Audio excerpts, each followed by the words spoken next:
Rebirth of my marvellous queen episode 2। पूरी Rajawat family dinner hall में बैठी बातें करने लगी। अर्पित सबको आज दोपहर के बारे में बताने लगा। अमित, कबीर, प्रत्यक्ष और आर्यन भी वही बैठे उनकी बातें सुन रहे थे। थोड़ी ही देर में कीर्ति अमित और कबीर के साथ सहज महसूस करने लगी। उसे दोनों से बात कर काफी अच्छा लगने गया। आर्यन और प्रत्यक्ष को जलन होने लगा। कबीर और अमित को कीर्ति के करीब देखकर प्रत्यक्ष आर्यन को कुछ इशारा किया जिसे समझ आर्यन बोला अमित, मुझे लगता है तुम्हें पहले प्रिंसेस का रेगुलर चेकअप कर लेना चाहिए। हम बातें कल कर लेंगे। अमित, मैं तो भूल ही गया था। फिर कीर्ति आर्यन और अमित के साथ अपने रूम में चली गई। प्रत्यक्ष और कबीर हॉल से उठकर ऊपर चले गए। उनके जाने के बाद सब अपने रूम में चले गए। कीर्ति का रूम करीब 30 मिनट अच्छे से चेकअप कर अमित कीर्ति से कुछ सवाल पूछा। उसका जवाब सुन अमित मुस्कुराते हुए बोला, प्रिंसेस की कंडीशन अब बिल्कुल ठीक है, वो अब एक नॉर्मल लाइफ जी सकती है। अमित की बात सुन आर्यन को राहत मिला। आर्यन कीर्ति से बोला, बच्चा क्या आप मेरे साथ छत पर चलोगी? आर्यन की बात सुन कीर्ति एक नजर ध्यान से आर्यन को देखी, फिर हाँ में सिर हिला दी। उसको समझ आ गया आर्यन उससे क्या बात करना चाहता है। थोड़ी देर बाद कीर्ति, आर्यन और अमित छत पर आए जहां पहले से प्रत्यक्ष और कबीर बैठे उनका इंतजार कर रहे थे। छत काफी बड़ा और खूबसूरत था। वहां बैठने लिए अलग जगह बनाए थे। तीनों जाकर प्रत्यक्ष और कबीर के सामने वाले शीट पर बैठे गए। आर्यन को समझ नहीं आया वो बात कहां से स्टार्ट करें। तभी उसे कीर्ति की आवाज आई। वो बोली, भाई आपको जो जानना है वो आप मुझसे पूछ सकते हो। मैं जानती आपके दिमाग में बहुत सारे सवाल होंगे, और हाँ, जो आप समझ रहे हो वही मैं हूं। आर्यन हैरानी से बोला, प्रिंसेस क्या आपको सब कुछ याद आ गया? आपको पता है हम आपसे क्या जानना चाहते हैं? कीर्ति गहरी सांस लेकर बोली, भाई मुझसे बहुत पहले सब कुछ याद आ गया था। कीर्ति की बात सुन सब हैरान हो गए। अमित, प्रिंसेस अगर आपको सब कुछ याद था तो आपने हमें कुछ बताया क्यों नहीं? कीर्ति बोली, सॉरी भाई, मैं आप लोग से झूठ नहीं बोलना चाहती थी, लेकिन भाई कुछ सच ऐसे होते जिसको सुनने और बोलने दोनों में समय लगता है। उस समय मुझे किसी पर बिलीव नहीं था, आप लोग पर भी नहीं। जिनको मैंने अपना परिवार माना, सालों तक माना, उन्होंने मुझे धोखा दिया। मुझे मरना चाहा, मैं क्या करती? मैं डर गई थी। मुझे लगा मेरा सच जानकर आप लोग मुझे खुद से दूर कर दोगे। ये सब बोलते हुई उसकी आंखें नम हो गई। कीर्ति की बात सुन आर्यन उसको हक कर लिया। सब कीर्ति को समझ रहे थे। आर्यन बोला, बच्चा हमें आप पर खुद से ज्यादा यकीन है। हमने आपका इंतजार सालों किया है, तो फिर कैसे आपको खुद से अलग कर सकते हैं? We love you so much बच्चा। अमित और कबीर भी उन दोनों को हक कर लिए। तभी सबको प्रत्यक्ष की आवाज आई। वो कीर्ति से अपनी सॉफ्ट आवाज में बोला, लिटिल एंजल, अगर तुम्हें ठीक लगे और हम पर बिलीव हो, तुम्हें सहज महसूस हो, तो क्या तुम हमें बता सकती हो तुम्हारे साथ क्या हुआ था? तुम कहाँ थी? हमारे इतने ढूंढने पर भी तुम हमें मिली क्यों नहीं थी? कीर्ति आर्यन से अलग होकर हाँ में सिर हिलाकर सबको ध्यान से देखने लगी, फिर अपने पास्ट के बारे में सोचते हुए बोलने लगी। Flashback start. 13 साल पहले एक 5 साल की लड़की जो देखने में किसी एंजल के जैसे खूबसूरत, वो एक व्हाइट हॉस्पिटल गाउन पहने, वो एक बड़े से लैब में बहुत सारे मशीनों के बीच लेटी थी। उसके नाजुक शरीर में कई सारे मशीन लगे थे। उसके हाथ और पैरों को बंधा गया था। उस लड़की को धीरे धीरे होश आने लगा। खुद को अनजान जगह पाकर वह अपने आस पास देखी। उसे अपने बॉडी में दर्द महसूस हुआ। खुद को बंधा पाकर वो लड़की डर गई। उसके आंखों में आंसू आ गया। उसको वो एक आदमी देखा जो सफेद कपड़े पहने वहां काम कर रहा था। वो लड़की मासूमियत से बोली, अंकल मैं कहाँ हूँ? मुझे ऐसे क्यों बंधा है?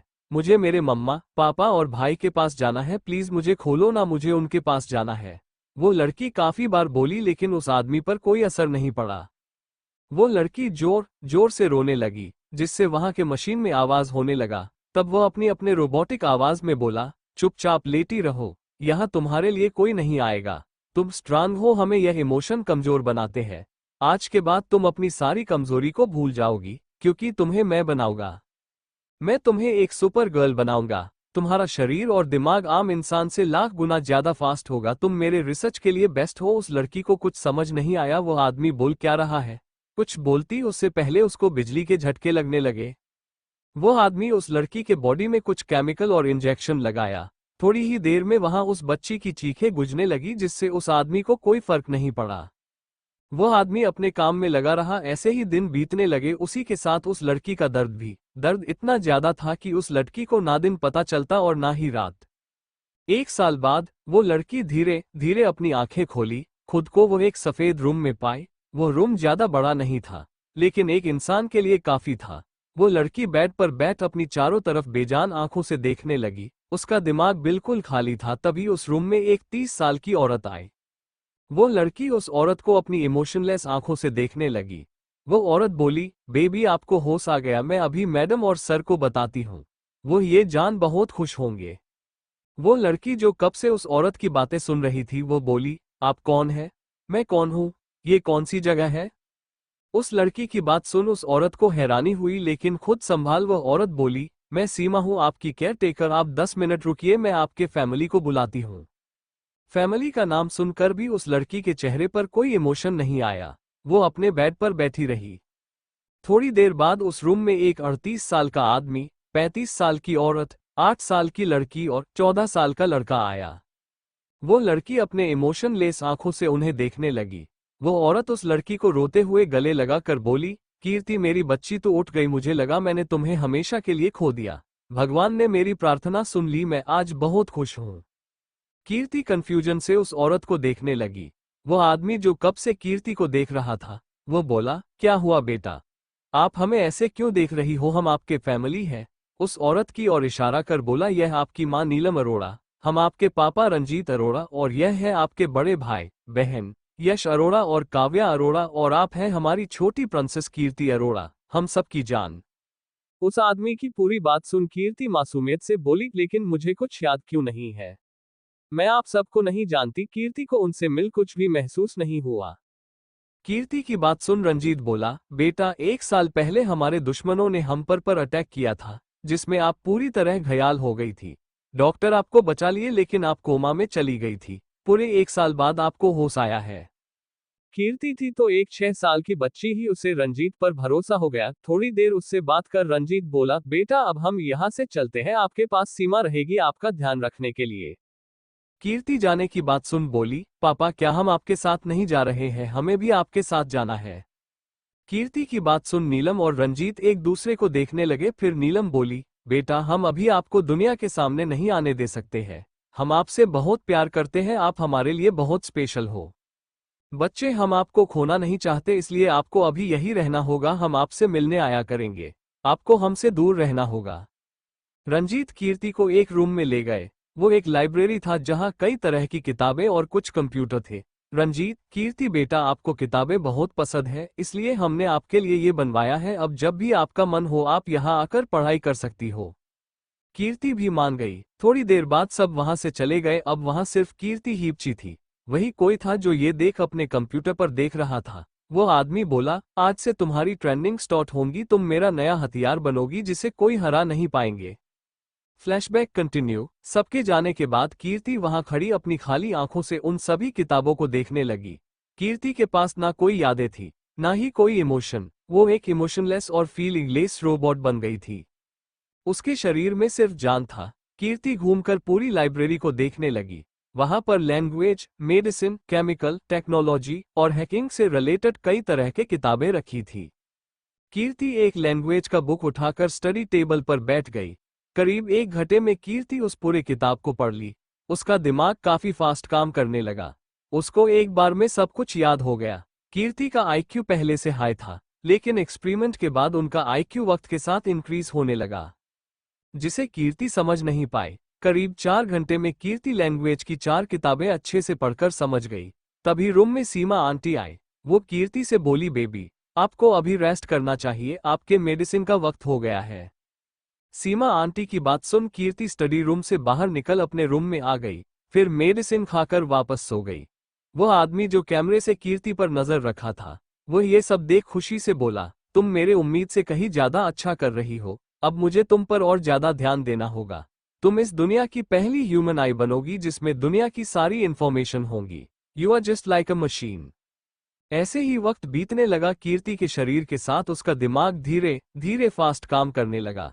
इसी के साथ वह अनजान आदमी कीर्ति पर एक्सपेरिमेंट करने लगा। उस पर हर समय नजर रखा जाता। कीर्ति के अंदर कुछ सॉफ्टवेयर डाला।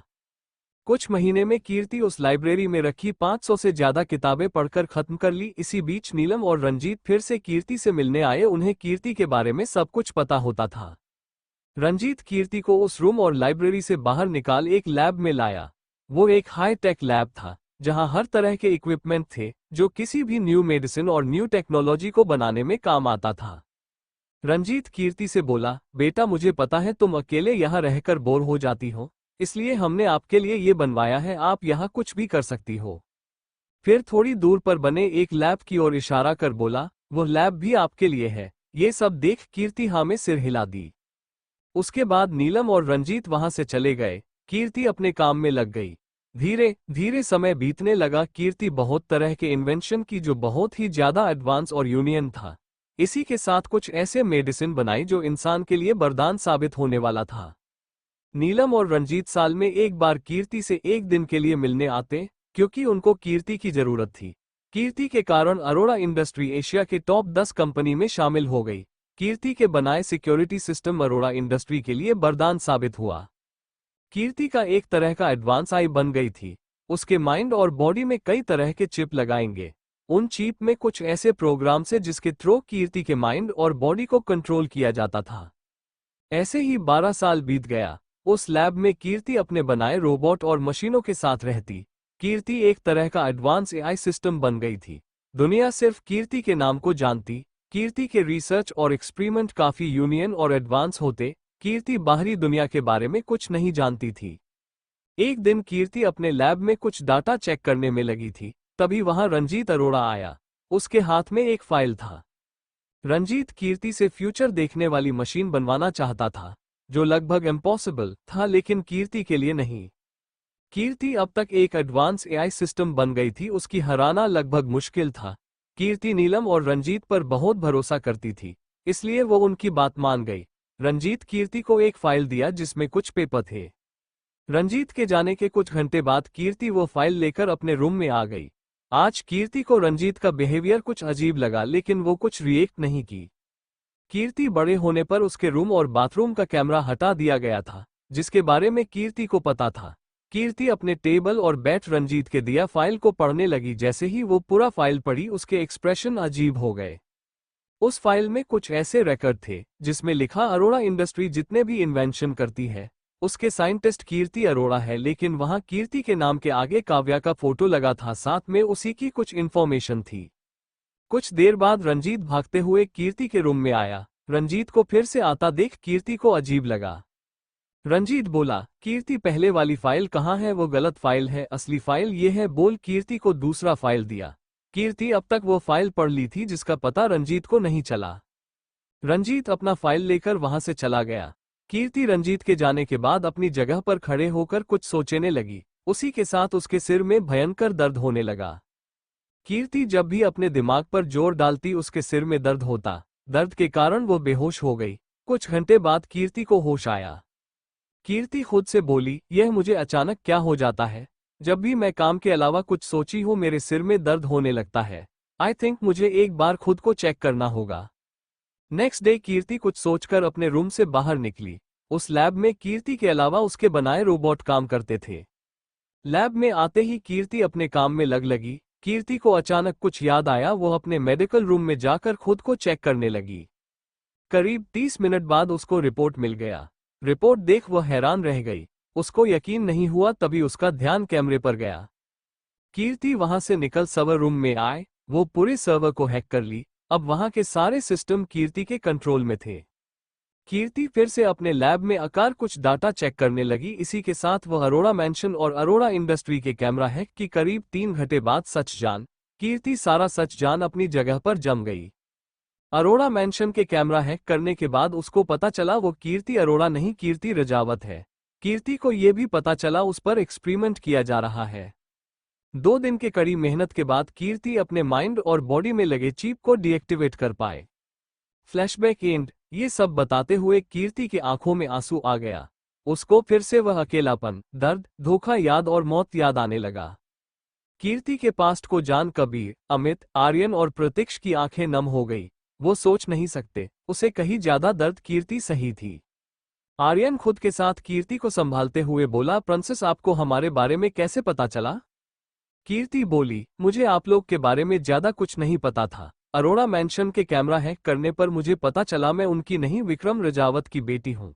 बाकी का मुझसे इंटरनेट से पता चला, फिर मैं वहां से यहाँ आपके पास आ गई। कीर्ति यह सब बोल खुद से बोली, सॉरी भाई, मैं आपको पूरा सच नहीं बता सकती। कीर्ति अपने रीबर्थ और शक्तियों को छोड़ उनको सब कुछ बता दी। कबीर गुस्से में बोला, मैं उस अरोड़ा को छोड़ूंगा, उसके कारण हमारी प्रिंसेस हमसे दूर रही, उसकी हिम्मत कैसे हुई यह सब करने की। कबीर की बात सुन कीर्ति बोली, भाई प्लीज अभी आप लोग कुछ मत करना, रंजीत अरोड़ा सिर्फ एक मोहरा है, असली मास्टरमाइंड कोई और है। आर्यन, वो कौन हो सकता है? कीर्ति, भाई मास्टरमाइंड पूरे राठौर और रिजावत फैमिली को बहुत अच्छे से जानता है, उसकी नज़र हमेशा हम पर होती है, वो कोई ऐसा है जो हमारे बहुत करीब है या फिर था। अमित प्रिंसेस, क्या वो चीप अभी भी आपके बॉडी में है? कीर्ति हाँ में सिर हिलाते हुए बोली, मैंने उस टाइम मैं सिर्फ इसको डीएक्टिवेट कर सकती थी ताकि वो मुझ तक ना पहुंच पाए। करीब, इसका मतलब तुम एक ह्यूमन आई हो जिसको कंट्रोल किया जा सकता है? कीर्ति सिर्फ हाँ में सिर हिला दी। चारों कीर्ति की पूरी बात सुन परेशान हो गए। प्रतीक्ष, रात काफी हो गया है, अब हमें सोना चाहिए। थोड़ी देर बाद सब अपने रूम में चले गए। सबके जाने के बाद विक्रम जी बाहर निकले जो कब से सबकी बातें सुन रहे थे। विक्रम जी कीर्ति को चेक करने आ रहे थे, लेकिन फिर आर्यन और कीर्ति को ऊपर आता देख वह भी उनके पीछे आ गए। कीर्ति की पूरी बात सुन उनकी आंखें गुस्से में लाल हो गया। वो खुद से बोले, तुम जो कोई भी हो मेरी बेटी का कुछ बिगाड़ नहीं पाओगे, मैं अपनी प्रिंसेस को फिर से पहले जैसा करूंगा। विक्रम जी अपने रूम में आए, वहां राधिका जी पहले से सो रही थी। वो अपने रूम में लगे पेंटिंग को हटाए, वहां एक डिजिटल कीबोर्ड था। कुछ पासवर्ड डालने के बाद रूम के मिरर के पास एक स्क्रीन डोर ओपन हुआ। विक्रम जी अंदर चले गए, दीवार फिर से पहले जैसा हो गया। अंदर रूम में कई सारे कंप्यूटर और फाइल रखी थी, उसी के साथ कुछ बॉक्स में मेडिसिन और केमिकल था। विक्रम जी अपनी चेयर पर बैठ अपने कंप्यूटर में कुछ करने लगे। थोड़ी देर बाद डार्क वेव पर एक पेज ओपन कर वो एक मैसेज किए, I am coming back, we will meet tomorrow same place and same time. इसी के साथ उनके स्क्रीन पर एक मैसेज आया, वाह, the great scientist Albert is back, अब मजा आएगा। विक्रम जी अपना कंप्यूटर बंद कर एक मिस्टीरियस स्माइल के साथ बोले, तुम लोग ने गलती कर दी मेरी प्रिंसेस को टारगेट करके। सालों पहले हमारे रास्ते अलग हो गए थे, शुरुआत तुमने की, अंत मैं करूंगा। कितना दर्द मेरी प्रिंसेस को हुआ है, उससे लाख गुना ज्यादा दर्दनाक मौत मैं तुम लोग को दूंगा।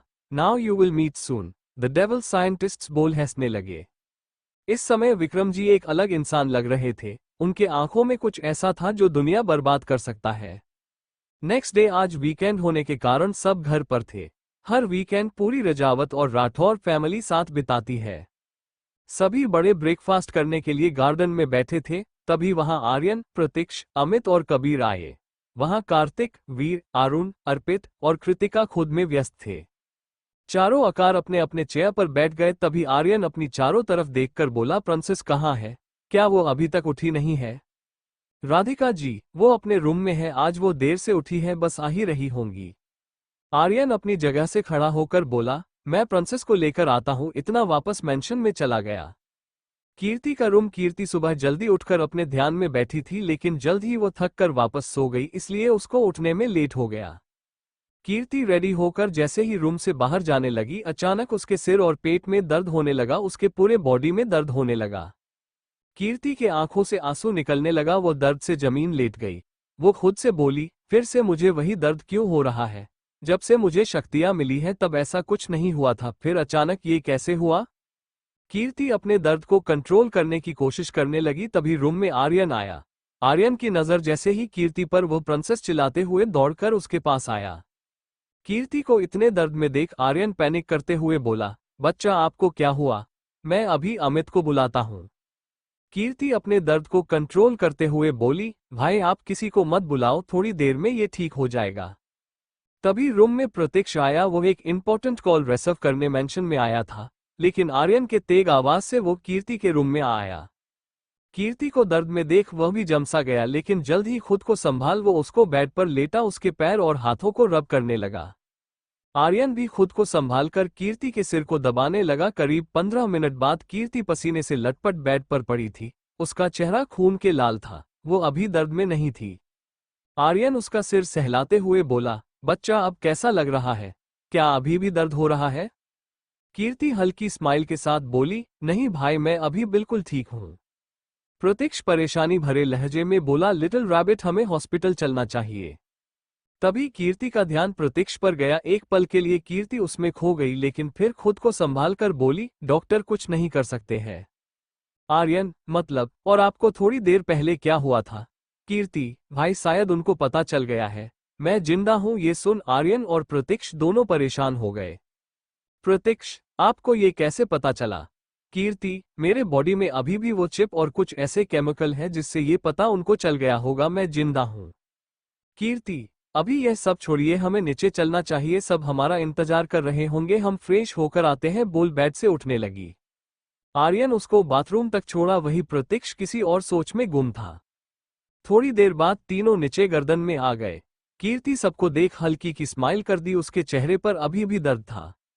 माया जी, कृतिका की माँ, बोली, लो अब हमारी गुड़िया रानी भी आ गई, चलिए अब हम नाश्ता स्टार्ट करते हैं। विक्रम जी ध्यान से कीर्ति को देखने लगे। कीर्ति की हालत देख गुस्से में उनकी हाथों की मुठियां कस गई। कीर्ति के दर्द से पीले चेहरे को देख वो सब समझ गए। अभिषेक जी उनको इशारे से शांत होने को बोले। विक्रम जी खुद को शांत कर हल्की स्माइल के साथ बोले, प्रिंसेस आप हमारे पास आओ, हम आज अपनी बच्ची को अपने हाथों से खाना खिलाएंगे। विक्रम जी के बोलने पर कीर्ति उनके पास आकर बैठ गई। कीर्ति को विक्रम जी के पास बैठता देख आर्यन का मुंह बन गया। कुछ यही हाल प्रतीक्ष का भी था। कीर्ति के एक साइड अभिषेक जी और दूसरे साइड विक्रम जी बैठ गए। विक्रम जी अभिषेक जी को आंखों से कुछ इशारा किए, जिसको समझ वो कीर्ति का हाथ पकड़ बोले, हमारी बच्ची कितनी पतली हो गई है, आज हम अपने हाथों से इन्हें खिलाएंगे। विक्रम जी, ऐसे कैसे? आज हम हमारी प्रिंसेस को अपने हाथों से खिलाएंगे। ऐसे ही सब हंसी मजाक कर खाना खाने लगे। इसी तरह खुशी खुशी आज का दिन निकल गया। शाम का वक्त, कीर्ति गर्दन में लगे झूले पर बैठी डूबते हुए सूरज को देख रही थी। उसके चेहरे पर हल्की मुस्कुराहट थी। तभी उसके बगल में प्रतीक्ष आकर बैठा। प्रतीक्ष को अपने इतने पास देख कीर्ति हैरान हो गई। वो बोली, आप यहाँ? प्रतीक्ष कीर्ति के ग्रे आंखों में देखते हुए बोला, क्यों मैं नहीं आ सकता? कीर्ति हर बार कर बोली, मेरे बोलने का वो मतलब नहीं था। Prateeksh, relax little rabbit. Little rabbit सुन कीर्ति मुंह बनाते हुए बोली, अब मैं बड़ी हो गई हूं, फिर आप मुझे लिटिल रैबिट क्यों बोल रहे हो? प्रतीक्ष उसके सिर को सहलाते हुए बोला, तुम चाहे जितनी बड़ी हो जाओ, मेरे लिए तुम मेरी लिटिल रैबिट ही रहोगी।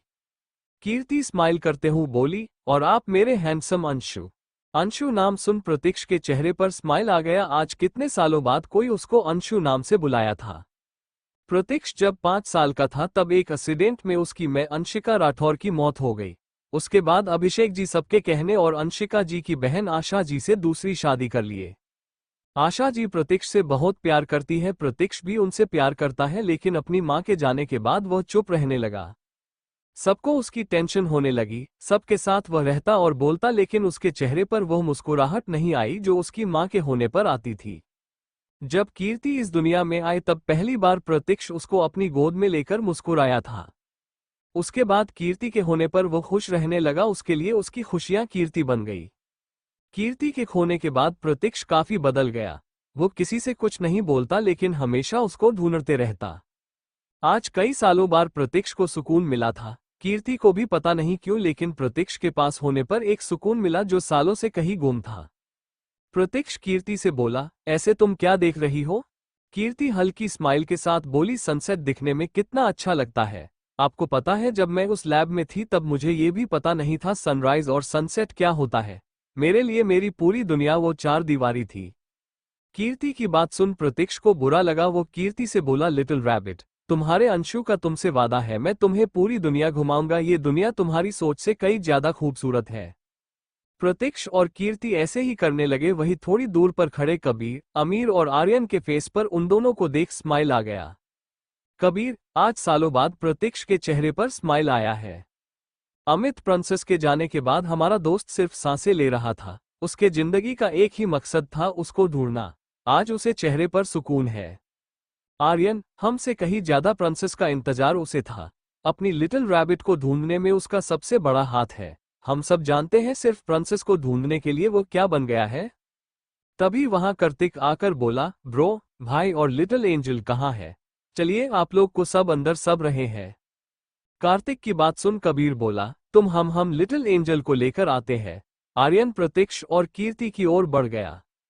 रात के 12 बजे सबके सोने के बाद एक काली परछाई रजावत मैंशन से बाहर निकली। वो परछाई बाहर लगे कार में आकर बैठ गई। ऐसे ही एक और काली परछाई राठौर मैंशन से निकल उसी कार में बैठ गई। दोनों के बैठने के बाद वो कार वहां से निकल गई। थोड़ी देर बाद वो कार मुंबई के आउटर एरिया में आकर रुका। ये जगह शहर से दूर जंगल के पास था। कार से 3 आदमी बाहर निकले। सबने ब्लैक कपड़े पहने थे। तभी वहां 2 और लोग ब्लैक कपड़े पहने आए। वो पांचों एक दूसरे को इशारा कर रोड से थोड़ी दूर बने पुरानी बिल्डिंग के पास आए। यह 1 मंजिला पुराना मकान है। जगह आसपास कोई घर नहीं था। जो भी घर है वो काफी दूर पर थे।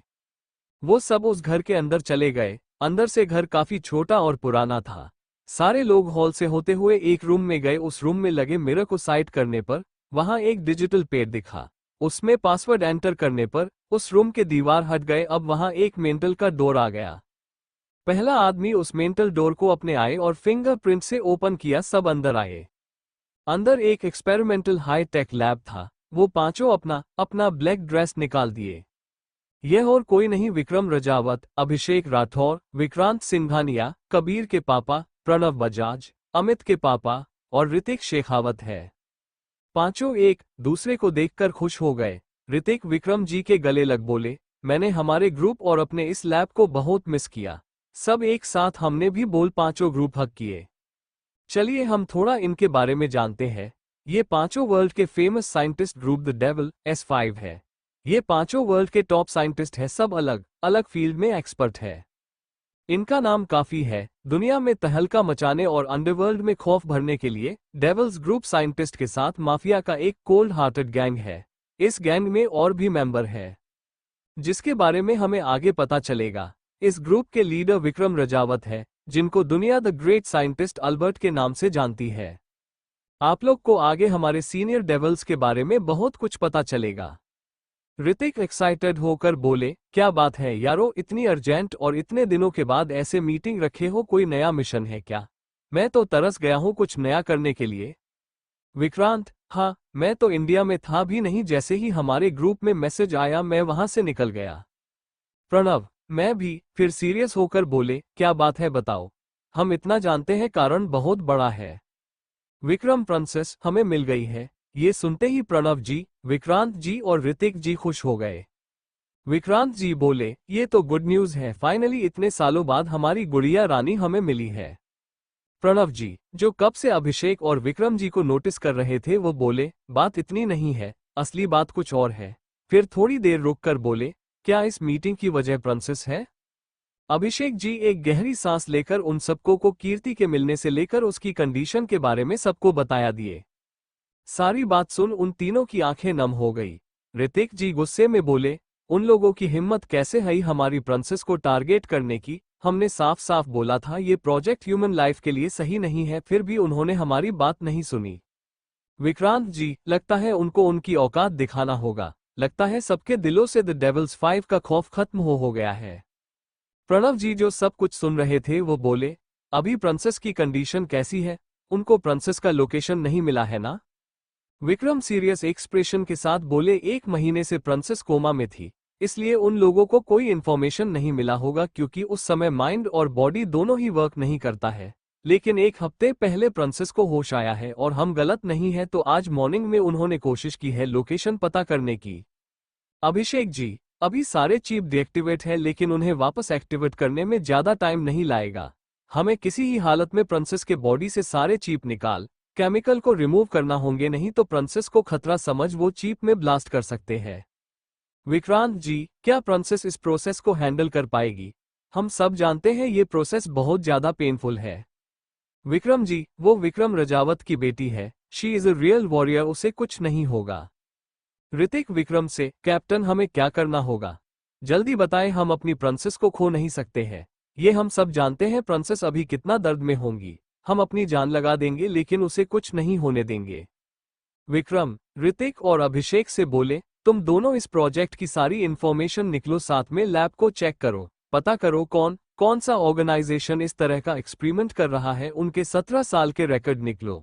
दोनों हाँ में सिर हिला अपने काम में लग गए। फिर प्रणव और विक्रांत से बोले, तुम दोनों मॉडर्न और आयुर्वेदिक मेडिसिन की इंफॉर्मेशन निकलो, पता करो ब्रेन और बॉडी को न्यूट्रल करने में कौन से केमिकल का यूज होता है। हमारे लोगों को इन्फॉर्म करो, मेडिसिन की जरूरत पड़ेगी। जब तक मैं प्रिंसेस के ब्लड से उस केमिकल और बाकी सब चीजों का पता करता हूं, हमें जल्द से जल्द प्रिंसेस के कंडीशन को अपने कंट्रोल में करना होगा। सब अपने अपने काम में लग गए। ये लैब बहुत ज्यादा हाईटेक था जहां हर तरह के एक्सपेरिमेंट होता है। ये पांचों साइंटिस्ट के साथ अलग अलग फील्ड में डॉक्टर भी है। इनके इस पहचान से इनकी फैमिली अनजान है, सिर्फ हर्षवर्धन जी और चंद्रकांत जी इनके बारे में जानते हैं। नेक्स्ट डे कल वीकेंड था, इसलिए आज किसी का अपने काम पर जाने का मन नहीं था, लेकिन काम भी जरूरी था। रजावत मैंशन। सब सुबह हंसते और बातें करते हुए ब्रेकफास्ट कर रहे थे, तभी अर्पित बोला, दादू मुझे लगता है हमें प्रिंसेस का एडमिशन कॉलेज में करवा देना चाहिए। चंद्रकांत जी, आप सही बोल रहे हैं, ऐसे भी हमारी राजकुमारी बहुत कुछ मिस की है, अब हमें और लेट नहीं करना चाहिए। आर्यन, मैं कॉलेज में बात करता हूं। तभी विक्रम जी अपने सीरियस फेस के साथ बोले, प्रिंसेस अभी कॉलेज नहीं जाएगी। अरुण, लेकिन पापा प्रिंसेस कॉलेज क्यों नहीं जाएगी? विक्रम जी, क्योंकि मैं बोल रहा हूं प्रिंसेस घर में रहकर रेस्ट करेगी। बोल अपनी जगह से खड़े होकर कीर्ति के पास गए। विक्रम जी कीर्ति के सिर पर किस कर मेंशन के बाहर निकल गए। सब देखते रह गए। अर्पित, पापा को आज हुआ क्या है? कल से वो काफी अजीब बिहेव कर रहे हैं, आज से पहले ऐसा नहीं हुआ है। सबको कल से विक्रम जी का बर्ताव कुछ अलग लग रहा था। चंद्रकांत जी बोले, तुम लोग ज्यादा सोच रहे हो। प्रिंसेस अभी अभी घर आई है, इसलिए वह चाहते हैं अभी हमारी गुड़िया रेस्ट करें, और कोई बात नहीं है, सब अपना अपना खाना खाए। सबको विक्रम जी का बर्ताव कल से अजीब लग रहा था, लेकिन फिर चंद्रकांत जेड के बोलने पर सबका ध्यान विक्रम जी से हट गया। सब वापस नॉर्मल होकर नाश्ता करने लगे। नाश्ता करने के बाद सब अपने अपने काम के लिए निकल गए। अरुण और अर्पित कीर्ति को जल्दी आने का बोल निकल गए, वही आर्यन भी कीर्ति के फोरहेड पर किस कर निकल गया। वही सबके जाने के बाद कीर्ति वापस अपने रूम में आ गई। उसके दिमाग में कुछ खतरनाक चल रहा था, जो कि उसके दुश्मनों के लिए बिल्कुल अच्छा नहीं होगा। कीर्ति अपने रूम से लगे स्टडी रूम में चली गई। वह रूम आर्यन स्पेशली कीर्ति के लिए डिजाइन करवाया था। जब आर्यन को पता चला उसकी बहन इतनी बड़ी साइंटिस्ट है, उसके दूसरे दिन ही वो कीर्ति के लिए ये रूम रेडी करवाया, जिसमें कुछ एडवांस कंप्यूटर के साथ कुछ और इक्विपमेंट थे। कीर्ति अपना कंप्यूटर ऑन कर सिस्टम पर बैठ गई। उसके एक्सप्रेशन काफी ज्यादा सीरियस थे। कीर्ति अरोड़ा इंडस्ट्री और अरोड़ा मेंशन के साथ उनके अकाउंट, मोबाइल के साथ काफी कुछ हैक कर ली। अब उसकी लाइफ कीर्ति के कंट्रोल में थी।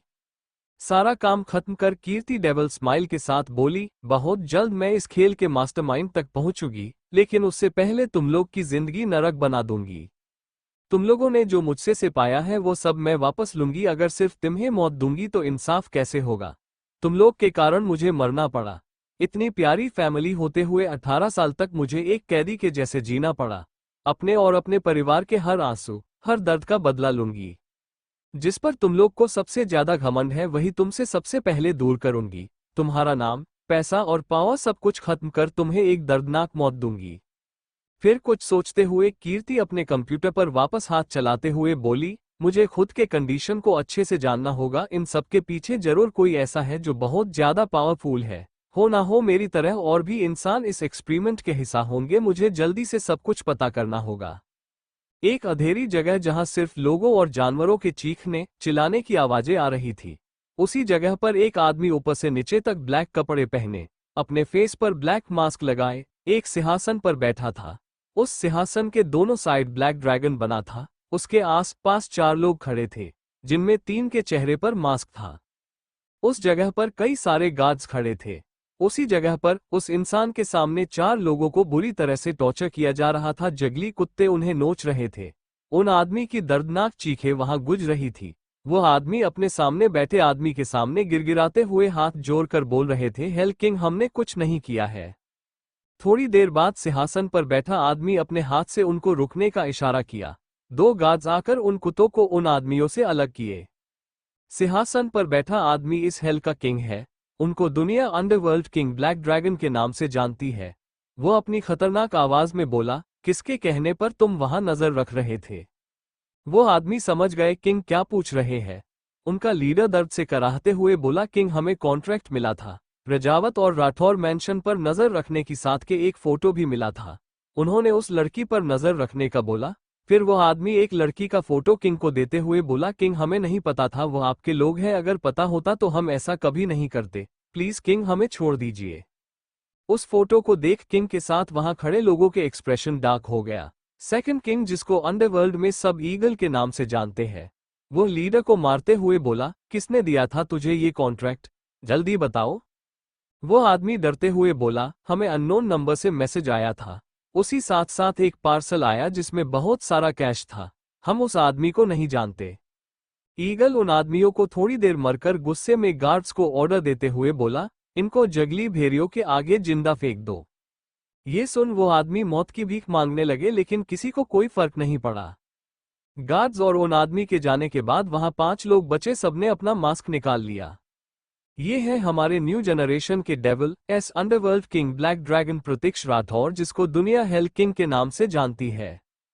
हेल किंग और ब्लैक ड्रैगन एक ही इंसान है, इनके पार्टनर है ब्लैक ईगल, जो कोई और नहीं आर्यन रजावत है। इनका साथ कबीर और अमित देते हैं। अंडरवर्ल्ड में किंग का फेस और उनके लेफ्ट हैंड माइकल है। माइकल सिर्फ किंग और ईगल के ऑर्डर फॉलो करता है। आर्यन पैनिक करते हुए बोला, हमें मेंशन की सिक्योरिटी बढ़ानी होगी, इस बार मैं अपनी प्रिंसेस को कुछ नहीं होने दूंगा। आर्यन को पैनिक करता देख प्रतीक्ष उसके सामने आकर बोला, तुम्हें याद है ना हम इस दुनिया में क्यों आए थे? आर्यन प्रतीक्ष के आंखों में देखते हुए बोला, कैसे भूल सकता हूं, हम इस दुनिया में अपने दुश्मनों से अपनी फैमिली को बचाने और प्रिंसेस को ढूंढने के लिए आए थे। फिर प्रतीक्ष के गले लगा, बोला, थैंक यू मेरा साथ देने के लिए, तूने प्रिंसेस के लिए बहुत कुछ किया है, अगर तू नहीं होता तो पता नहीं मैं खुद को कैसे संभाल पाता। प्रतीक्ष बोला, she is my life, my happiness, मैं उसके लिए कुछ भी कर सकता हूँ। फिर आर्यन को खुद से अलग कर बोला, तुम ऐसे हार नहीं सकते हो, हमें जल्द ही उस इंसान तक पहुंचना होगा, क्योंकि वो जो कोई भी है बहुत पावरफुल है, हमें और हमारी फैमिली को अच्छे से जानता है। फिर प्रतीक्ष माइकल से बोला, वर्ल्ड में जितने भी रिसर्च लैब ऑर्गेनाइजेशन है जहां ह्यूमन आई या फिर किसी भी तरह का ह्यूमन रिसर्च हो रहा है, उसका पता करो, मुझे सारी इंफॉर्मेशन चाहिए। आर्यन बोला, वर्ल्ड के बेस्ट साइंटिस्ट की टीम रेडी करो, हमें जल्द से जल्द प्रिंसेस को ठीक करना होगा, मैं उसे दर्द में नहीं देख सकता। माइकल आर्यन और प्रतीक्ष का ऑर्डर फॉलो करने चला गया। अमित, मैं मेंशन के बैकयार्ड में एक मिनी हॉस्पिटल रेडी करवाता हूं किसी भी इमरजेंसी के लिए। कबीर, मैं अपने लोगों को हाई अलर्ट पर कर देता हूं क्योंकि खतरा बढ़ने वाला है। ऐसे ही थोड़ी देर डिस्कशन के बाद सब वहां से निकल गए। डेवल लैब, यहाँ लैब में विक्रम जी, विक्रांत जी, प्रणव जी, अभिषेक जी और ऋतिक जी अपने अपने काम में लगे थे। वो दिन रात मेहनत कर रहे थे। सबने व्हाइट लैब कोट पहन रखा था। विक्रम जेड के हाथ में कुछ रिपोर्ट था जिस पर सब डिस्कस कर रहे थे। प्रणव जी हैरानी से बोले, प्रिंसेस सिर्फ 18 साल की है, इतना स्ट्रॉन्ग ड्रग वो कैसे ले सकती है? ये तो बहुत ज्यादा पेनफुल होता है, इससे इंसान को बहुत ज्यादा दर्द होता है। विक्रांत जी, उसके पास इसके अलावा और कोई ऑप्शन नहीं होगा। उनके बॉडी में जो केमिकल है जिसका एंटीडोट बनाने के कुछ ऐसी जड़ी बूटियां लगती है जो बहुत मुश्किल से मिलती है। अभिषेक जी, इन सबसे प्रिंसेस की हालत और भी ज्यादा खराब हो रही है, हमें जल्द से जल्द उस ड्रग का एंटीडोट बना होगा जिससे उसके ऑर्गन फेल ना हो। हम केमिकल के एंटीडोट से पहले ड्रग का एंटीडोट बनाना होगा। विक्रम जी जो सब कुछ सुन रहे थे वो बोले, हमें मिलकर कल तक एंटीडोट बना होगा, हमें जो भी चीज चाहिए उसके लिए टीम को इन्फॉर्म करो।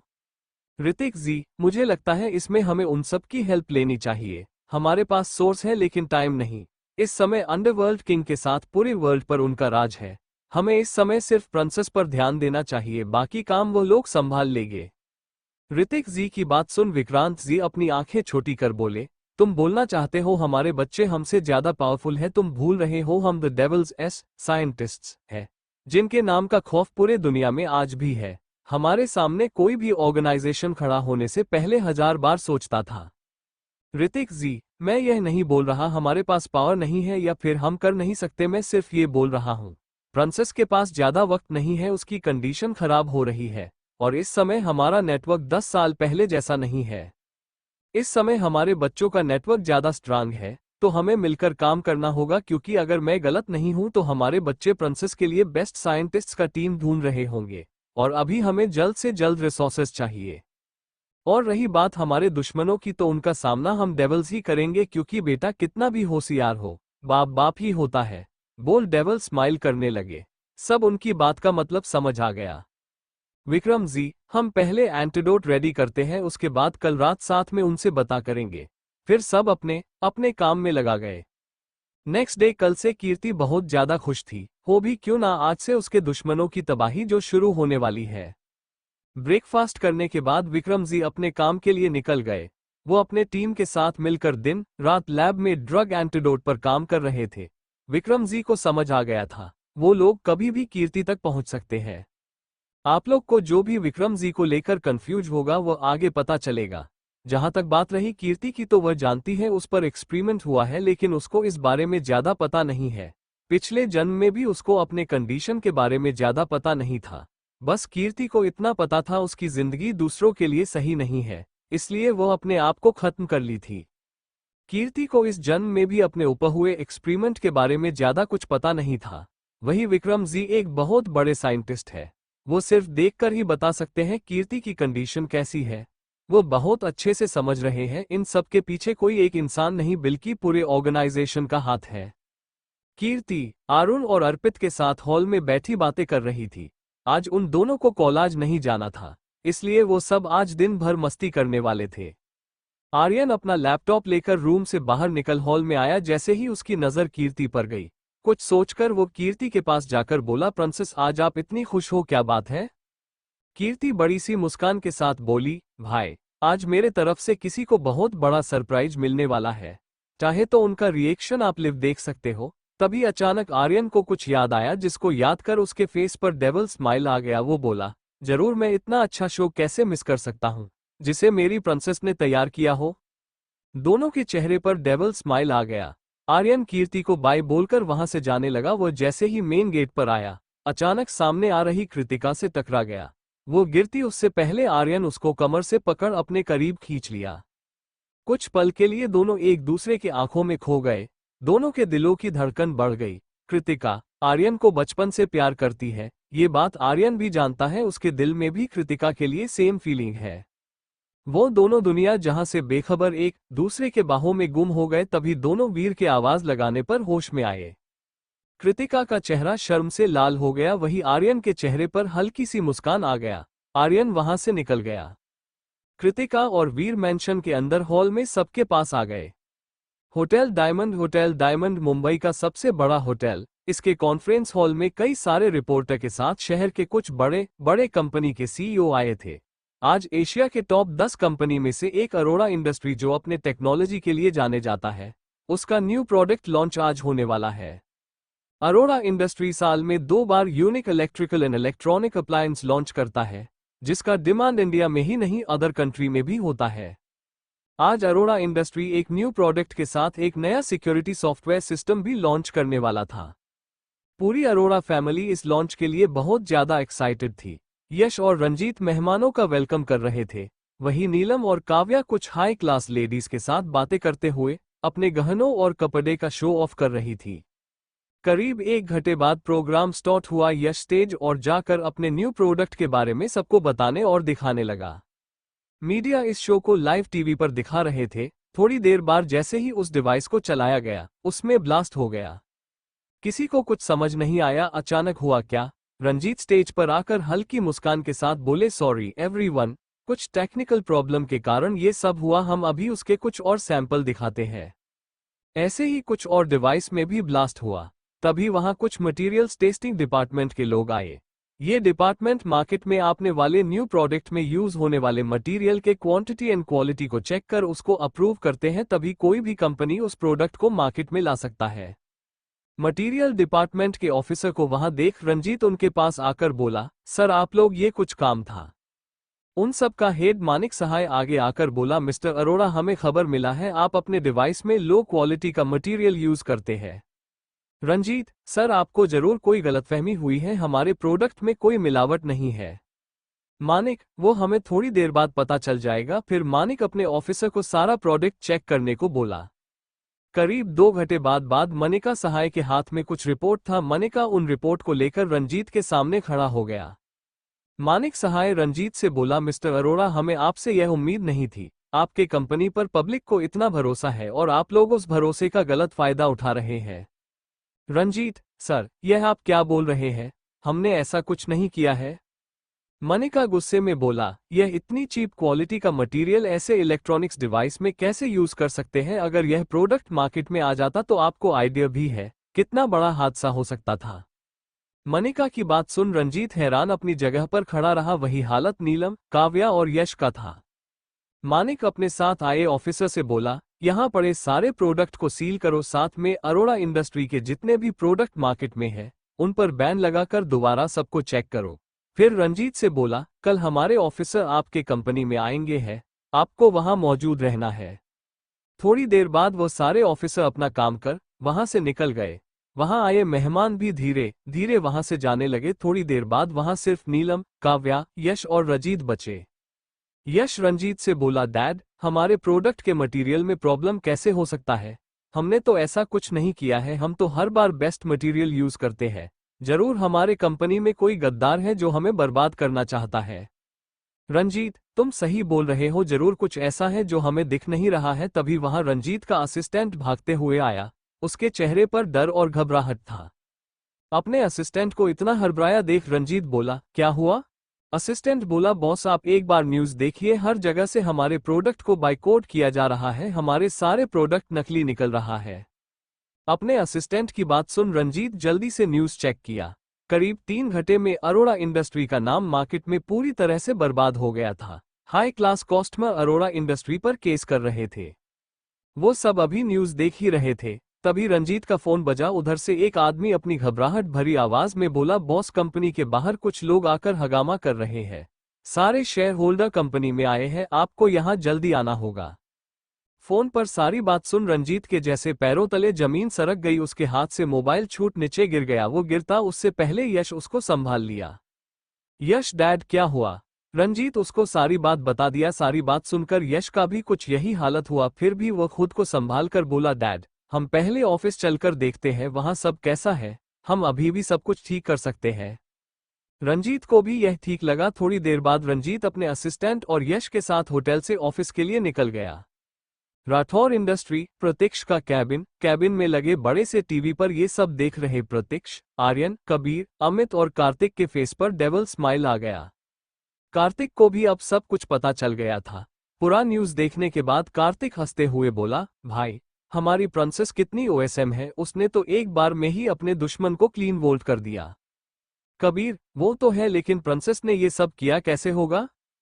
अमित, इसका जवाब तो हमें प्रिंसेस ही दे सकती है। तभी प्रतीक्ष अपना फोन निकाल किसी को कॉल लगाकर कुछ बोला, जिसे सुन सबकी मुस्कान दुगनी हो गई। कार्तिक, भाई, आपने क्या मौके पर चौका मारा है, अब तो मजा आएगा। कल तक तो अरोड़ा फैमिली रोड पर आ ही जाएगा। प्रतीक्ष, उन लोगों के कारण मेरी लिटिल रैबिट को बहुत कुछ सहा है, ये तो बस शुरुआत है। राठौर इंडस्ट्री, प्रतीक्ष के साथ उसके कैबिन में बैठे कबीर और आर्यन किसी प्रोजेक्ट पर डिस्कस कर रहे थे। तभी डोर पर नॉक हुआ। प्रतीक्ष के कमिंग बोलने पर रॉबन अंदर आया। उसके हाथ में एक फाइल था। रॉबन अंदर आकर सबको ग्रीट किया। उसको ऑफिस में देख सब सीरियस हो गए। माइकल और रॉबन दोनों ही अंडरवर्ल्ड किंग के खास आदमी है। माइकल जहां अंडरवर्ल्ड के काम को देखता है, वही रॉबन बाकी काम को हैंडल करता है। रॉबन वर्ल्ड का बेस्ट हैकर भी है। रॉबन और माइकल के अलावा 2 और खास आदमी हैं जिनके बारे में हमें आगे पता चलेगा। रॉबन को देख आर्यन सीरियस आवाज में बोला, पता चला राजीव अरोड़ा की क्या दुश्मनी है हमारे साथ, और इन सब में उसका साथ कौन दे रहा है? रॉबन, बॉस, आप लोग का शक सही था। राजीव अरोड़ा सिर्फ एक मोहरा है। राजीव अरोड़ा विक्रम बॉस के कॉलेज फ्रेंड है। उनकी पहचान कॉलेज में हुई थी। राजीव अरोड़ा कॉलेज में पहले बहुत फेमस था, लेकिन बिग बॉस के आने के बाद सब कुछ बदल गया। कॉलेज में राजीव बिग बॉस और उनके ग्रुप अभिषेक, विक्रांत, प्रणव और ऋतिक से बहुत जलने लगा। बिग बॉस का ग्रुप हर चीज में आगे होता। टीचर के साथ कॉलेज के स्टूडेंट भी उनको पसंद करने लगे, जिसके कारण वो उनके सामने अच्छा बनता था। एक दिन जब राजीव को पता चला उसकी बेस्ट फ्रेंड नीलम, जिसे वो बचपन से प्यार करता है, वो विक्रम को पसंद करने लगी, तो वो गुस्से में पागल होने लगा। लेकिन अपने दोस्त के लिए वो शांत रहा। नीलम विक्रम सर को पूरे कॉलेज के सामने प्रपोज की। सर उनको पसंद नहीं करते थे, इसलिए वो नीलम को सबके सामने रिजेक्ट कर दिए, जिसके कारण नीलम को बहुत गुस्सा गया। वो कॉलेज की ब्यूटी क्वीन थी। सर के इस एक्शन के बाद राजीव का गुस्सा और जलन नफरत में बदल गया। इस हादसे के 1 महीने बाद बिग बॉस अपने ग्रुप के साथ अमेरिका चले गए थे। कबीर कंफ्यूज होकर बोला, जब राजीव अंकल से इतनी नफरत करता है तो वो उनके सामने इतना अच्छा क्यों बनता है? वो तो हमारे फैमिली फ्रेंड है। रॉबन बिग बॉस कॉलेज के सेकंड ईयर में ही अपने दोस्तों के साथ अमेरिका चले गए थे, जिसके कारण उन्हें राजीव के नफरत के बारे में कुछ भी पता नहीं चला। वो लोग 7 साल बाद वापस आए। उस समय अरोड़ा इंडस्ट्री इंडिया की नंबर 1 कंपनी थी, लेकिन आने के कुछ महीने बाद रजावत इंडस्ट्री एशिया की नंबर 1 कंपनी बन गई। बसीनस वर्ल्ड में सब उनको शार्क के नाम से जानने लगा। इसके कारण रंजीव की नफरत बढ़ने लगी, लेकिन वो बहुत चालाक आदमी था। उस समय नीलम भी उसके साथ थी।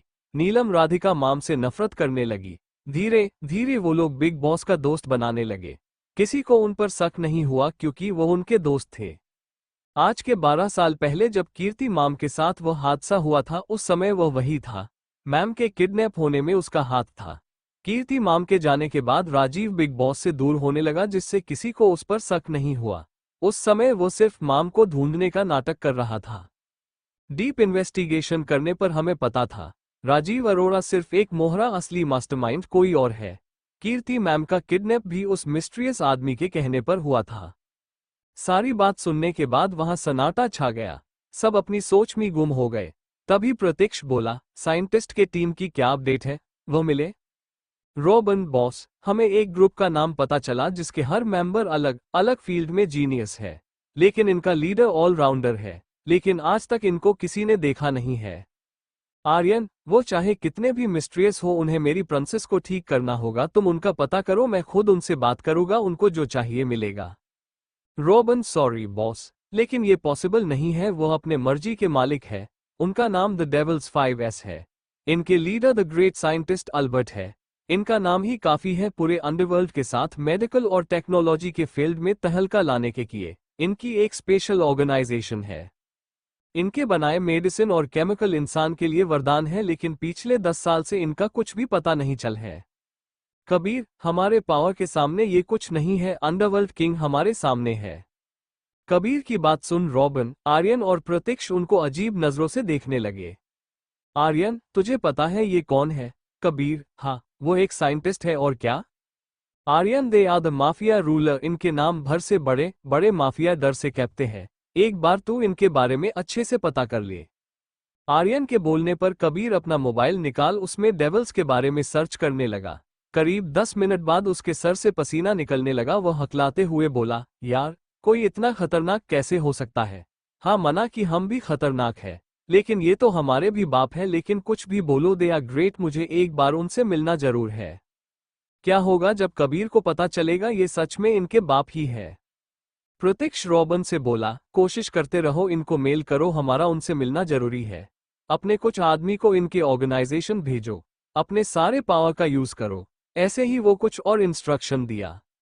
रॉबन के जाने के बाद आर्यन और कबीर भी वहां से अपने ऑफिस के लिए निकल गए। अरोड़ा इंडस्ट्री के बाहर करीब 100 लोग खड़े थे। वो लोग अपने पैसे वापस मांग रहे थे कंपनी से, क्योंकि उनका प्रोडक्ट खराब निकला, साथ में उनका बहुत नुकसान भी हुआ। रिपोर्ट्स न्यूज लिव दिखा रहे थे। यश और राजीव अरोड़ा कंपनी के बैकडोर से अंदर आए। ऑफिस के एम्प्लॉय भी काफी परेशान थे। राजीव और यश मीटिंग असिस्टेंट के साथ डायरेक्ट मीटिंग हॉल के अंदर आए। वहां शेयरहोल्डर्स गुस्से में उनका इंतजार कर रहे थे। राजीव के अंदर आते ही सब उन पर सवालों का वार करने लगे। एक शेयरहोल्डर गुस्से में बोला, आपकी हिम्मत कैसे हुई हमारे कंपनी में खराब मटेरियल यूज करने की? हमने साफ साफ बोला था मटेरियल हाई क्वालिटी का होना चाहिए। दूसरा बोला, तुम लालच में आकर इतने लोगों की जान खतरे में कैसे डाल सकते हो? इनका जवाब है तुम्हारे पास। तीसरा बोला, आइए क्या बोलेगा? अब हमारा जो भी नुकसान हुआ है इसकी भरपाई यही करेंगे। ऐसे ही लोग बोलने लगे। सबको अपने खिलाफ बोलता देख राजीव बोला, मटेरियल हाई क्वालिटी का था। कोई हमारे कंपनी में है जो हमें बर्बाद करना चाहता है। ऐसे लड़ने से अच्छा हमें मिलकर उसे पकड़ना चाहिए।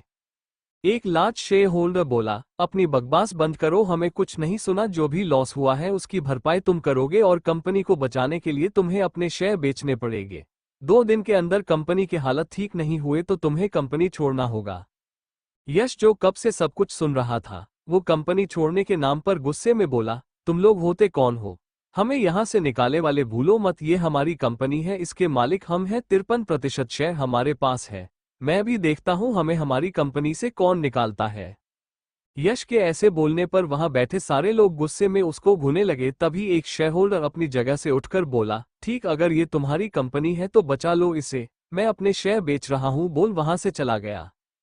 ऐसे ही करते हुए सब वहां से चले गए। सबके जाने के बाद यश गुस्से में बोला, जो कोई भी इनके पीछे है उसको मैं एक दर्दनाक मौत दूंगा, उसकी हिम्मत कैसे हुई हमारे साथ ये सब करने की।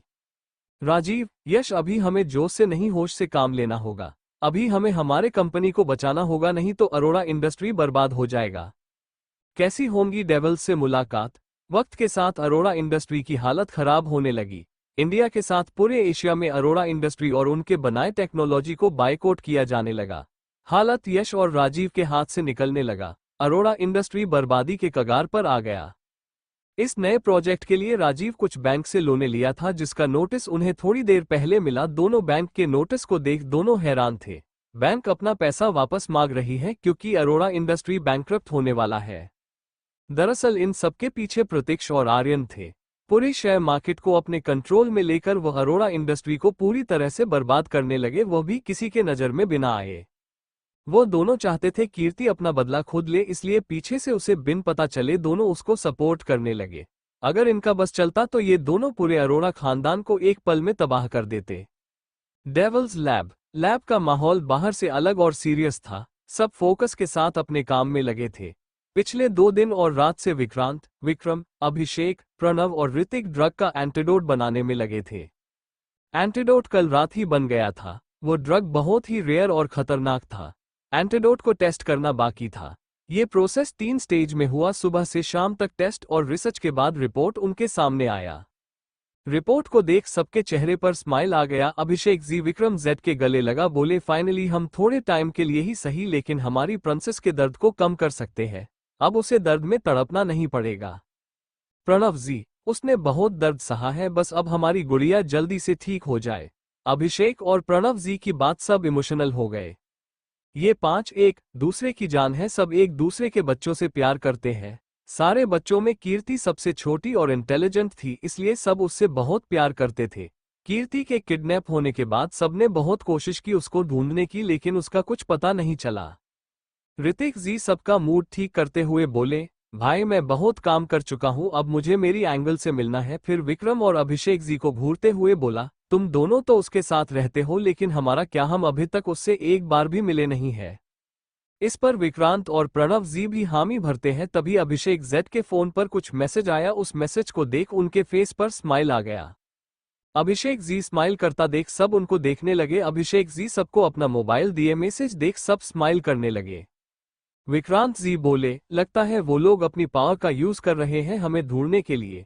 हमारा उनके सामने आने का वक्त हो आ गया, हमें उनकी जरूरत पड़ेगी। ऋतिक जी हंसते हुए बोले, मुझे तो हमारे बच्चों का रिएक्शन देखना है जब उनको पता चलेगा उनका बाप कौन है। बहुत एटीट्यूड दिखाते हैं ना, अब उन्हें पता चलेगा बेटा चाहे कितना भी आगे हो बाप बाप ही होता है। सब हंसने लगे। तभी प्रणव बोला, भूलो मत तुम्हारा बेटा भी आने वाला है। इस बात पर वो मुंह बनाते हुए बोले, उस नालायक की बात मत करो, उसे अपनी बाप की कदर नहीं, उसको अब पता चलेगा उसका बाप क्या चीज है। अभिषेक जी, भूलो मत तुम्हारा बेटा कौन है और क्या कर सकता है। ऋतिक मुंह बनाते हुए बोले, कैसे भूल सकता हूं, आखिर हमारा डीएनए जो एक है, चेहरा मेरे जैसा है, लेकिन पूरा का पूरा अपने हिटलर मां पर गया है खड़ूस। प्रणव जी, लगता है भाभी जी को बताना पड़ेगा तुम्हारे यह उच्च विचार, कितना मजा आएगा जब वह तुम्हें सबके सामने डंडे से मरेगी तो। ये सुन ऋतिक जी कुछ सोचने लगे, उसके बाद हड़बड़ा कर बोले, नहीं मेरे भाई, मुझे मेरी जलाद बीवी से मार नहीं खान, प्रिंसेस के सामने मेरी क्या इज्जत रहेगा। तुम लोग मेरे दोस्त होकर मेरे साथ ऐसा नहीं कर सकते। ऋतिक जी की शकल देख सब हंसने लगे। फिर विक्रम जी अभिषेक जी से बोले, कल दोपहर की मीटिंग फिक्स करो हमारे प्लेस पर, अब हम ज्यादा देर नहीं कर सकते हैं। विक्रम जी अपनी बात बोल लैब से निकलने लगे। उनके पीछे बाकी सब बातें करते हुए निकल गए। Next day Rathore mention. सुबह ब्रेकफास्ट करने के बाद अभिषेक जी, हर्षवर्धन जी, तुलसी जी और आशा जी हॉल में बैठे बातें कर रहे थे। कार्तिक, अर्चना जी और अधीर जी किसी काम से बाहर गए थे। वो लोग बातें कर रहे थे, तभी उनकी नजर कृतिका और वीर पर गया जो नौकर को कुछ समझा रहे थे। थोड़ी देर बाद दोनों सबके पास आए। उनके चेहरे पर बड़ी सी मुस्कान थी। दोनों की इतना खुश देख अभिषेक जी बोले, क्या बात है, आज मेरे दो अनमोल रत्न बिन लड़े इतना खुश एक साथ, यह चमत्कार हुआ कैसे? कहीं फिर से कोई नया कांड को नहीं किया ना? वीर मुंह बनाकर बोला, पापा आप अपने इतने प्यारे और इनोसेंट बच्चे के बारे में ऐसा कैसे सोच सकते हो? कृतिका, हाँ बड़े पापा, हमने कोई कांड नहीं किया है, इस बार हमारी खुशी की वजह कुछ और है। आशा जी, तो हमें बताएं आपके खुशी का राज क्या है? वीर, आप लोग को थोड़ी देर में पता चल जाएगा। तभी वीर के मोबाइल पर कुछ मैसेज आया जिसको देख वो कृतिका को कुछ इशारा किया। थोड़ी देर बाद मेन गेट से कीर्ति अंदर आई, तभी उस पर फूलों की बारिश होने लगा।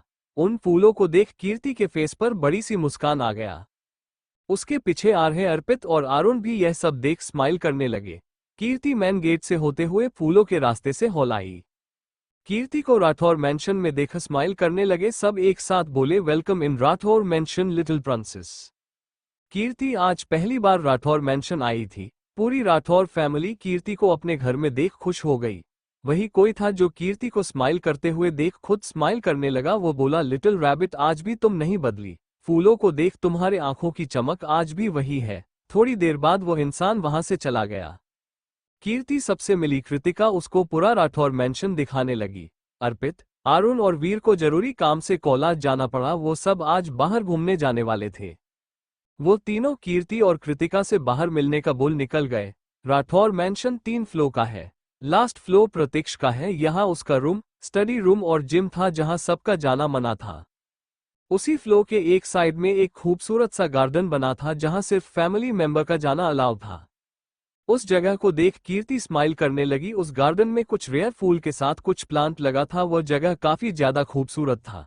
उस जगह को देख कीर्ति के आंखों में चमक आ गया। वो खुद से बोली, ब्यूटीफुल। कृतिका, एंगल बताओ तुम्हें राठौर मैंशन कैसा लगा? कीर्ति बड़ी सी स्माइल के साथ बोली, मुझे राठौर मैंशन बहुत अच्छा लगा और सबसे ज्यादा अच्छा मुझे ये प्लेस लगा। कृतिका, ये प्रतीक्ष भाई की स्पेशल जगह जहां सिर्फ फैमिली मेंबर आ सकते हैं। फिर टाइम देखकर बोली, ओ शिट, मैं तो भूल ही गई, हमें निकलना भी तो है। एंगल तुम यही बैठो, मैं रेडी होकर आती हूँ। कृतिका के जाने के बाद कीर्ति उस जगह को घूम घूम कर देखने लगी। वहां की सारी चीज उसके पसंद की थी, जिसको देख वो थोड़ा हैरान और खुश दोनों थी। कीर्ति खुद से मगन अपने चारों तरफ देख रही थी। तभी उसका पैर किसी चीज से लगा। वो सामने से आ रहे प्रतीक्ष से टकरा गई। इस अचानक हुए एक्शन से दोनों संभल नहीं पाए और एक साथ जमीन पर गिरे। कीर्ति को चोट ना लगे इसलिए प्रतीक्ष अपने एक हाथ से उसके कमर और दूसरे हाथ से उसके सर को पकड़ अपने ऊपर कर लिया। लेकिन उसके इस एक्शन से अचानक प्रतीक्ष के ओठों पर कीर्ति के ओठ आ गए। इस एक्शन से दोनों के बॉडी में करंट लगा। जहां कीर्ति की आंखें हैरानी से बड़ी हो गई, वही प्रतीक्ष की आंखें सुकून से बंद हो गया। Thank you for listening. मुझे उम्मीद है आपको ये स्टोरी पसंद आई होगी। अगर आपको पसंद आई है तो प्लीज लाइक और कमेंट करना ना भूलें और मोर स्टोरीज के लिए सब्सक्राइब करें। मिलते हैं नेक्स्ट वीडियो में।